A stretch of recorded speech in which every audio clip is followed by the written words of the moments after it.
Biografi Kiai Haji Saiful Bari. Beliau lahir pada tahun 1937 Masehi di Desa Banjarjo, Kecamatan Pagelaran, Kabupaten Malang. Beliau adalah putra pertama dari pasangan Haji Nahrawi dan Hajah Karimah. Orang tua beliau adalah seorang petani biasa yang sangat bersahaja dan sangat memuliakan para ulama dan habaib.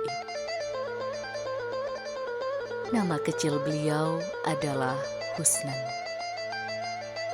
Beliau mengaji pada Kiai Imam Arifin, pendiri Pondok Pesantren Mambaul Ulum Banjarjo.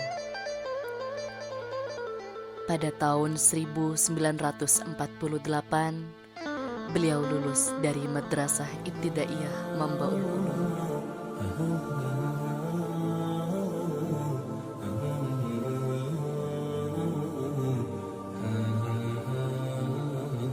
Setelah itu, atas keinginan kuat beliau sendiri serta dukungan penuh dari orang tua, beliau menimba ilmu di Pondok Pesantren Pasuruan, Sidogiri pada tahun 1951.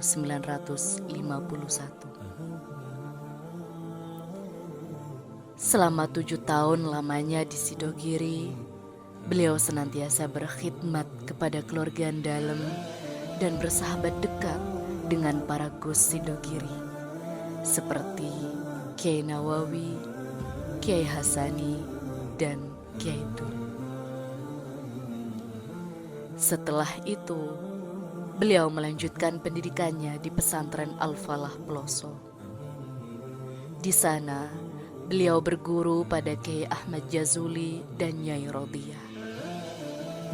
Kurang lebih 8 bulan menuntut ilmu di sana, beliau sempat berkhidmat pada Gusmi, putra Kiai Ahmad Jazuli, bahkan bersahabat dekat dari masa-masa muda sampai akhir hayat mereka. Setelah itu, Haji Nahrawi ingin segera menikahkannya dengan Nyai Mas Ada. Namun, beliau meminta waktu 1 tahun untuk mencari ilmu lagi dengan sungguh-sungguh. Lantas, Haji Nahrawi pun berkata, "Dengan kamu menikah, bukan berarti kamu harus berhenti mencari ilmu, karena mencari ilmu itu sampai mati."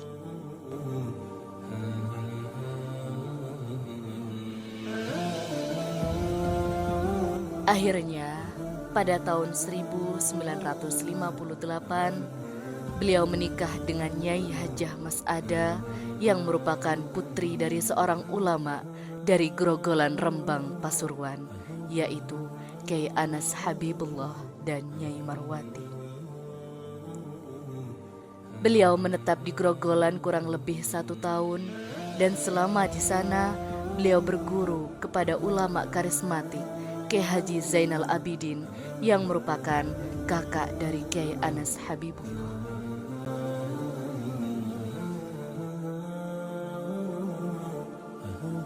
Dari sanalah keilmuan dan kealiman Kiai Haji Saiful Bari terlihat. Bahkan sang mertua sangat memuji dan mengakui kealiman beliau. "Menantuku orang alim, menantuku orang alim." Begitulah dawuhnya Kiai Anas Habibullah. Pada tahun 1959, beliau kembali ke kampung halamannya, dan atas permintaan Kiai Imam Arifin, beliau mengajar di Madrasah Mambaul Ulum Banjarjo. Gini ke kok. Benar. Hubungan member belajar benar. Sejarah berdirinya Pondok Pesantren Ma'wat Taibin. Awal mulanya sekitar tahun 1970, bangunan yang berdiri sekarang ini hanyalah sebuah kandang kambing milik beliau yang dijadikan tempat bermain kartu oleh anak-anak kampung. Kemudian satu persatu banyak masyarakat yang ingin mengaji kepada beliau. Hingga lambat laun semakin banyak yang ikut mengaji meskipun tempatnya terbatas. Atas saran dan dukungan dari Habib Abdurrahman As-Segaf Pasuruan, maka pada tahun 1990 dibangunlah sebuah musola dan pondok yang kemudian pondok tersebut diberi nama Ma'wad Taibin, yang artinya tempat kembalinya orang yang bertaubat, dengan logo yang digambar langsung oleh Romo K. Haji Saiful Bari sendiri.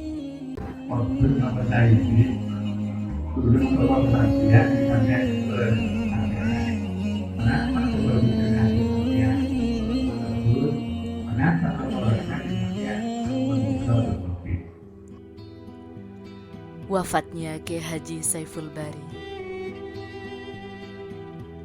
Beliau jatuh sakit pertama kali pada tahun 2009. Saat itu beliau hendak melaksanakan sholat tahajud. Selama kurang lebih 13 tahun dalam kondisi sakit, beliau tetap istiqomah mengisi kajian kitab dan hampir tidak ada liburnya.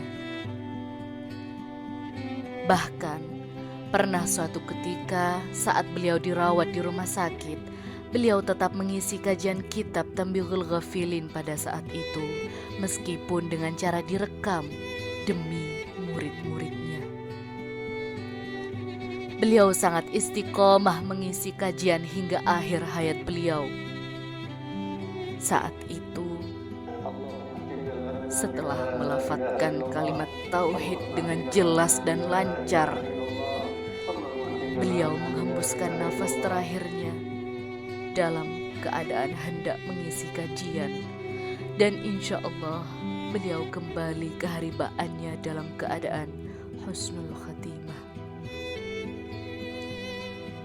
Demi Allah, beliau adalah seorang sosok guru yang sabar dan tegas, baik kepada para santrinya maupun pada anak cucunya. Keistiqomahan beliau sangat kuat hingga akhir hayatnya. Kealiman dan keilmuan beliau tidak diragukan lagi, baik dari kalangan santri maupun dari kalangan ulama. Beliau sering dijadikan panutan dalam menyelesaikan sebuah permasalahan, karena beliau adalah sosok ulama yang sangat disegani dan dihormati oleh semua kalangan. Menjelang wafat, beliau sering berwasiat kepada para santrinya agar senantiasa istiqomah, sabar menghadapi ujian, jangan berhenti mengaji dan mencari ilmu sampai kapanpun, dan terus belajar menjadi orang yang ikhlas lillahi ta'ala. La